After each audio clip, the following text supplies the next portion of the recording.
Hi guys, இன்னைக்கு நம்ம ரொம்பவே சூப்பரான ஒரு சைனீஸ் மினி ட்ராமா தான் பார்க்க போகிறோம். இந்த ட்ராமாவில் நீங்கள் எதிர்பார்த்த டாக்ஸிக், ரிவெஞ்ச், லவ், காமெடி அப்படின்ட்டு எல்லாமே இருக்கு.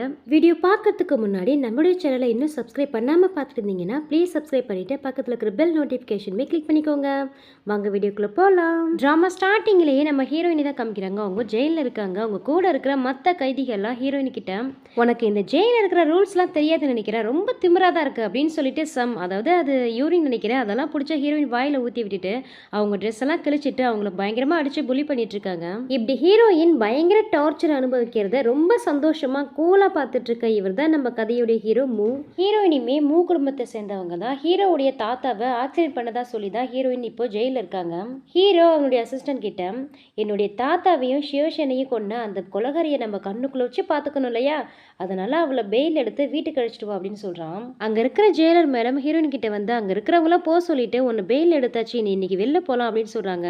ஹீரோயினுமே ஹீரோவை பார்த்துட்டு ஓ இந்த மூட்டியான் தான் நம்மள வெளில எடுத்ததா, உன்னை விட மோசமான ஆளு யாருமே இருக்க முடியாதுடா அப்படின்னு சொல்லி ஹீரோவை பயங்கரமா திட்டிட்டு இருக்காங்க.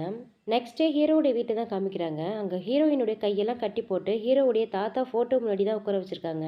இந்த மூ பேசாமல் என்னை ஜெயிலே கொன்று போட்டிருக்கலாம், இங்கே கூட்டிகிட்டு வந்து தினமும் என்னை அடிச்சே சாகடிக்க போகிறான் போல அப்படின்னு சொல்லி புலம்பிட்டு இருக்காங்க. அந்த நேரம் பார்த்து கரெக்டாக ஹீரோ உள்ளே வராரு.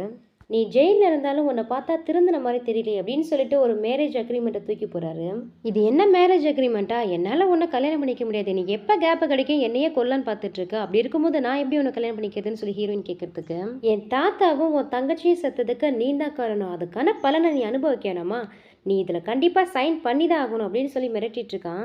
அதுக்கு ஹீரோயின் நீ நம்புறியோ நம்பலையோ அது உன் விருப்பம், அவங்க செத்ததுக்கும் எனக்கு எந்த சம்மந்தமும் இல்லை, கண்டிப்பாக என்னால் உன்னை கல்யாணம் பண்ணிட்டு நீ பண்ணுற டார்ச்சர்லாம் அனுபவிக்க முடியாது அப்படின்னு சொல்கிறதுக்கு ஹீரோ ஓ அப்படியா, அப்போ மேடம் சைன் பண்ண மாட்டீங்க அப்படின்னு சொல்லிட்டு யாருக்கோ கால் பண்ணிட்டு ஹீரோயின்ட்டு கொடுக்குறான். ஃபோனில் ஹீரோயின் அம்மா தான். அம்மாடி ஹீரோ கிட்ட சொல்லி எப்படியாவது கெஞ்சி கூத்தாடி 1 மில்லியன் பணம் வாங்கி கொடுமா, இல்லைன்னா நம்ம ஃபேமிலியே பேங்க்ரப்ட் ஆகிடும், அப்புறம் நீ உன்னுடைய அம்மாவுடைய பாடியை தான் பார்க்கணும் அப்படின்னு சொல்லி ரொம்ப அழுதுட்டு இருக்காங்க. அம்மா உங்களுக்கு என்ன ஆச்சு அப்படின்னு சொல்லி பேசிட்டு இருக்கும்போது ஹீரோ ஃபோனை கட் பண்ணிட்டு என்ன மேடம், இப்போ 1 மில்லியன் உங்களுக்கு பணம் வேணும்னா நீங்கள் சைன் பண்ணி தான் ஆகணும். இந்த அக்ரிமெண்ட்டோடைய ஃபர்ஸ்ட் கண்டிஷனே நீ உன்னுடைய டிக்னிட்டி உன்னுடைய ஃப்ரீடம் எல்லாத்தையுமே என்கிட்ட சேல் பண்ணணும் அப்படின்னு சொல்லிட்டு இப்போ எப்படி இந்த மேரேஜ் அக்ரிமெண்ட்ல சைன் பண்ணி எனக்கு ஒய்ஃப் ஆகுறீங்களா இல்லை உங்கள் அம்மாவுடைய பாடியை போய் கலெக்ட் பண்ணுறீங்களா அப்படின்னு சொல்லி கார்னர் பண்ணுறான். ஹீரோயினுக்குமே வேற வழி தெரியல, என் அம்மாக்காக இந்த சைத்தனை கல்யாணம் பண்ணி தானே ஆகணும் அப்படின்னு சொல்லிட்டு சைன் பண்ண ஒத்துக்கிறாங்க. ஹீரோயின் ஹீரோவை பார்த்து என்ன என் காலால் சைன் பண்ண முடியும், என் கை கட்ட முதல்ல அவிழ்த்து விடு அப்படின்னு சொல்கிறாங்க. ஹீரோவுமே சிரிச்சுக்கிட்டே ஹீரோயின் கை கட்டெல்லாம் அவிழ்த்து விட்டுட்டு பேனா கொடுக்குறாரு. ஆனால் பேனா வாங்குறதுக்கு முன்னாடி ஹீரோயின் ஹீரோடைய கையை நறுக்குன்னு பிடிச்சி கடிச்சு வச்சிடறாங்க. ஆனால் ஹீரோ அசால்ட்டா கடிச்சது போதுன்னா முதல்ல சைனை பண்ணு அப்படின்னு சொல்லி மறுபடியும் சைன் பண்ணதா சொல்கிறான். உடனே ஹீரோயின் ஐ ஹேட் யூ அப்படின்னு சொல்லிட்டு நான் இன்னசென்ட்னு ப்ரூவ் பண்ணதுக்கு அப்புறம் இந்த மேரேஜ் அக்ரிமெண்ட்ல ஒண்ணுமே எல்லாம் போயிடும் போற அப்படின்னு சொல்லிட்டு ஹீரோயின் சைன் பண்றாங்க. ஹீரோயின் சைன் பண்ணதுக்கு அப்புறம் ஹீரோ அங்க இருக்கிற வேலைக்காரங்களை கூப்பிட்டு இவளை இட்டுட்டு போயிட்டு பேஸ்மெண்ட்ல அடிச்சு வைங்க, நான் சொல்ற வரைக்கும் அவன் அங்கேயே இருக்கட்டும் அப்படின்னு சொல்றான். ஹீரோயின் பயந்துகிட்டே அட பாவி பயல என்னை என்னடா பண்ண போறேன்னு சொல்லி கேட்குறாங்க. உடனே ஹீரோ ஹீரோயினை பார்த்து நீ என்ன நினைச்ச, உன்னை கல்யாணம் பண்ணிட்டு உன் கூட ரொமான்ஸ் பண்ண போறேன்னு நினைச்சியா, இன்னையிலேருந்து நீ எனக்கு அடிமை, நீ பண்ண பாவத்துக்கெல்லாம் பிராய்ச்சித்தமா உன் லைஃப் லாங் முழுக்க நீ இங்கே தான் இருக்கணும் அப்படின்னு சொல்லிட்டு அங்கேருந்த வேலைக்காரங்கள்ட்ட ஹீரோயினியை இழுத்துட்டு போய் சொல்லிடுறான்.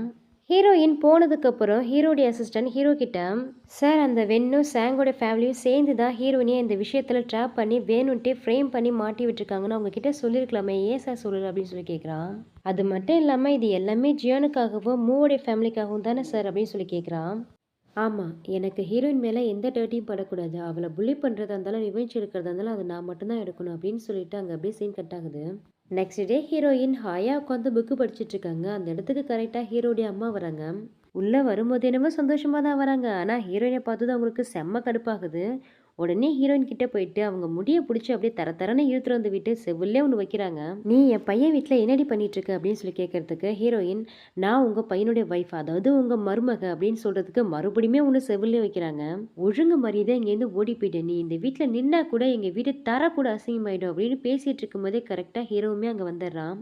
இது எல்லாத்தையுமே அவனுமே ஆல்ரெடி பார்த்துட்டு தான் இருந்திருப்பான். ஹீரோயினையே ப்ரொடெக்ட் பண்ணுற மாதிரி வந்து நிற்கிறான். அதை பார்த்ததுமே ஹீரோயினுக்கு ஒரே ஷாக்கு, என்னடா இவன் நம்மள ப்ரொடெக்ட் பண்ணுறதுக்காக முன்னாடி வந்து நிற்கிறான், நம்ம எதாவது கனவு கண்டுட்டு இருக்கோமோ அப்படின்னு சொல்லி பார்த்துக்கிட்டே இருக்காங்க. அம்மா இவ என்னுடையவ, இவ இங்கே இருக்கிறதுல உங்களுக்கு என்ன பிரச்சனை அப்படின்னு சொல்லி ஹீரோ கேட்கறதுக்கு அவங்க அம்மா ஹீரோ கிட்ட இவ உன் தாத்தாவை கொன்ன கொலகாரி, இவளை அப்படியே பார்த்த இடத்துலயே கொன்னு போடாம இங்க எதுக்குடா கூட்டு வந்த அப்படின்னு சொல்லி கேட்கறதுக்கு, அம்மா நீங்க என்ன நினைச்சிட்டு இருக்கீங்க, ஒருத்தவங்க மேல ரிவெஞ்ச் எடுக்கணும்னா அவங்கள சாகடிக்க தேவையில்ல, அந்த சாவை விட அவங்க லைஃப்பை ரொம்ப மோசமானதா ஆக்கணும் அப்படின்னு சொன்ன உடனே அவங்க அம்மாவுக்கு சந்தோஷம் தாங்க முடியல. ஓ! இவள அப்ப ரிவெஞ்ச் எடுக்க தான் நீ கூட்டு வந்திருக்கியா? எங்க இவள லவ் கிவ் பண்ணி தொலைச்சிட்டோன்னு நான் வேற பயந்துட்டப்பா அப்படின்னு சொன்னோனே ஹீரோ, இவள வாழ்நாள் முழுக்க பயங்கரமா டார்ச்சர் பண்றதுக்காக தான் மொறப்படி இவள கல்யாணம் பண்ணி கூட்டு வந்திருக்கேன். இதுக்கப்புறம் பாருங்க என்னுடைய டார்ச்சர் அப்படின்னு சொன்னோனே அவங்க அம்மா ஹீரோ கிட்ட, என் பையன் எப்போதுமே அழகுதான் அப்படின்னு ஹீரோ கொஞ்சிட்டு அங்க இருக்கிற வேலைக்காரங்கள்ட்ட இதுக்கப்புறம் இவளுக்கு என்ன வேலை கொடுத்து டார்ச்சர் பண்ணலாம் அப்படின்னு பேசிட்டு இருக்காங்க. நெக்ஸ்ட் டே ஹீரோடைய அம்மா ஹீரோயின் கிட்ட துணியெல்லாம் கொடுத்து இந்த துணியெல்லாம் வாஷ் பண்ணாதான் காலைல உனக்கு சாப்பாடு அப்படின்னு சொல்லிட்டு போயிடுறாங்க. ஹீரோயின் பாவம் புலம்பிக்கிட்டே அந்த துணியெல்லாம் வாஷிங் மிஷினில் போட்டு உட்காந்துருக்காங்க. அந்த நேரம் பார்த்து அந்த வேலைக்காரம்மா உள்ள வந்துட்டு ஹீரோயின் உட்காந்த சேரை எட்டி உதச்சிட்டு ஹீரோயினை செவிலே ஒன்று வைக்கிறாங்க. உடனே ஹீரோயினுக்கு செம்ம கோவம் வந்துச்சு. இப்போ எதுக்காக நடிச்சீங்க அப்படின்னு கேட்கறதுக்கு அந்த வேலைக்காரம்மா, நீ இந்த வீட்டு பெரியவரை கொலை பண்ணியிருக்க, அப்படிதான் நீ ஒன்று நடிப்ப அப்படின்னு சொல்லி திமிரா பேசுறாங்க. உடனே ஹீரோயின் அங்க இருந்த கிளீன் பண்ற மாப்பர் எடுத்து அவங்க முன்னாடி காமிச்சு, நானும் பார்த்துட்டே இருக்கேன், எல்லாருமே என்ன ஹியூமிலேட் பண்ணிட்டே இருக்கீங்க, ஒரு நாள் உங்க எல்லாருக்குமே உண்மை தெரிய வரும், நான் என்ன சொன்னேன் அன்னைக்கு வச்சுக்கிறவங்களை எல்லாரையும் அப்படின்னு சொல்லி மிரட்டிட்டு இருக்காங்க. அதுக்கு அந்த வேலைக்காரம்மா, அப்படி ஒரு நாள் வந்தா நாங்க ஒன்றும் உன்னை பார்த்து பயப்பட மாட்டோம் அப்படின்னு சொல்லிட்டு ஹீரோயினை உள்ளே வச்சு லாக் பண்ணிட்டு போயிடுறாங்க. நெக்ஸ்ட் டே ஹீரோ தான் காமிக்கிறாங்க. ஹீரோ அவனுடைய அசிஸ்டன்ட் கிட்ட அவ எப்படி இருக்கா அப்படின்னு கேட்கறதுக்கு அந்த அசிஸ்டன்ட் ஹீரோ கிட்ட, சார் உங்க அம்மாவுடைய வேலைக்காரங்க ஹீரோயினியை அந்த லாண்ட்ரி ரூம்லேயே வச்சு லாக் பண்ணிட்டாங்க, அது இல்லாமல் லைட் எல்லாம் ஆஃப் பண்ணிட்டாங்க அப்படின்னு சொன்னதுமே ஹீரோக்கு ரொம்ப ஷாக்கா இருக்கு. என்ன சொல்றீங்க, லைட் எல்லாம் ஆஃப் பண்ணிட்டாங்களா, அவளுக்கு வர ஃபோபியா இருக்கே, ரொம்ப நேரம் தனியாக இருக்க முடியாது அவளால் அப்படின்னு சொல்லிட்டு பதறி அடிச்சுட்டு ஓடுறான் ஹீரோ. அங்க போய் பார்த்தா ஹீரோ சொன்ன மாதிரியே ஹீரோயின் ஒரு மாதிரி அப்படியே படுத்திருக்காங்க. அவங்களுக்கு அப்படியே மயக்கமா வருது. ஹீரோ ஹீரோயினை பார்த்து டாங் டாங் எழுந்துரு, உனக்கு என்னாச்சு அப்படின்னு சொல்லி கூப்பிடுறான். இந்த வார்த்தை கேட்டதுமே ஹீரோயினுக்கு ஒரு மாதிரி ஆகுது. அந்த அரை மயக்கத்திலே ஹீரோயின், நம்ம என்ன கனவுல இருக்கோமா, கனவுல மட்டும்தானே இவன் நம்மள டாங்னு இவ்வளோ செல்லமா கூப்பிடுவோம் அப்படின்னு சொல்லிட்டு ஒரு ஃபிளாஷ்பேக்கை காமிக்கிறாங்க.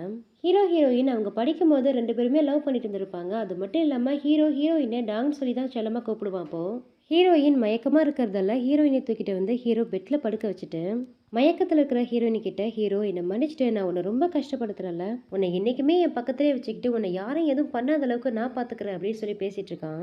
இந்த அளவுக்கு ஹீரோயினை லவ் பண்றான். ஆனால் எதுக்காக ஹீரோயின் கிட்ட இந்த மாதிரி நடந்துக்கிறான்னு தெரியல, போக போக தான் தெரியும். நெக்ஸ்ட் மார்னிங் காமிக்கிறாங்க. ஹீரோயின் அப்படியே கண்ணு முழிக்கிறாங்க. அவங்க கண்ணு முழிக்கும் போது ஹீரோடைய அசிஸ்டன்ட் அவங்களுக்காக சாப்பாடுலாம் எடுத்துட்டு வரான். ஹீரோயின் அரை மயக்கத்தில் ஹீரோடைய முகத்தை பார்த்ததும் அவர் தான் தன்னை காப்பாற்றுறதா நினைச்சிட்டு இருந்திருப்பாங்க போல. ஆனால் இப்போ இவர் சாப்பாடு கொண்டு வரதை பார்த்து, ஓ நம்மளை ஹீரோ காப்பாற்றல, இவர் தான் காப்பாற்றிருக்காரு அப்படின்னு நினச்சிக்கிட்டேன், நீங்கள் தான் அந்த லாண்ட்ரி ரூம்லேருந்து என்னை காப்பாற்றுறீங்களா, ரொம்ப தேங்க்ஸ் அப்படின்னு சொல்கிறாங்க. ஹீரோடைய அசிஸ்டன்ட் ஹீரோயினுக்கு சாப்பாடு மெடிசன் எல்லாத்தையும் கொடுத்துட்டு ஹீரோ கிட்ட வந்து, சார் மேடம் அந்த லாண்ட்ரி ரூம்லேருந்து நான் தான் காப்பாற்றுறதா தப்பாக நினச்சிட்டு இருக்காங்க, நான் வேணா ஏதாவது எக்ஸ்பிளனேஷன் கொடுக்கவா, இது உங்கள் பிளானை ஏதாவது அஃபெக்ட் பண்ணுமா அப்படின்னு சொல்லி கேட்குறான். பரவாயில்ல இருக்கட்டும், நீ எதுவும் எக்ஸ்பிளைன்லாம் பண்ண வேணாம், நீ முதல்ல போயிட்டு அந்த ஜாங் ஃபேமிலியை பற்றின இன்ஃபர்மேஷன் முதல்ல கேதர் பண்ணிட்டு வா அப்படின்னு சொல்லி ஹீரோ அசிஸ்டன்ட் அனுப்பிச்சு வச்சுட்டு, இந்த மூ ஃபேமிலியை அந்த ஜாங்கும் வேனும் சேர்ந்து தான் ரொம்ப டார்கெட் பண்ணிட்டு இருக்காங்க, முதல்ல அங்கேருந்து அவங்கள துரத்துனா தான் எல்லாமே சரியாகும் அப்படின்னு சொல்லி யோசிச்சுட்டு இருக்கான். நெக்ஸ்ட் ஹீரோயின் தான் காமிக்கிறாங்க. ஹீரோயின் உடம்பு சரியானது கொஞ்சம் நடந்து வந்துட்டு இருக்காங்க. அந்த இடத்துக்கு ஹீரோடைய அம்மா வந்துட்டு வேணும்ட்டே ஹீரோயின்கிட்ட வம்பு வளர்த்து அவங்கள அப்படியே அடிக்கலான்ட்டு போறாங்க. உடனே ஹீரோயின் கையை பிடிச்சிக்கிட்டு, என்ன வயசானவங்கன்னு பார்த்தா ரொம்ப ஓவரா பண்ணிட்டு இருக்கீங்க, இதுக்கப்புறம் என் மேல கையை வச்சிங்கன்னா அதுக்கப்புறம் நான் என்ன பண்ணுவேனே தெரியாது அப்படின்ட்டு அவங்க கையை அப்படியே உதறி விடுறாங்க. உடனே ஹீரோடைய அம்மா, உனக்கு எவ்வளவு திமிருந்தா என் கையை பிடிச்சிருப்போம், உனக்கு இவ்வளவு தைரியம் யார் கொடுத்தது அப்படின்னு சொல்லி பேசிட்டு இருக்கும் போது அந்த இடத்துக்கு கரெக்டா ஹீரோ வந்துடுறான்.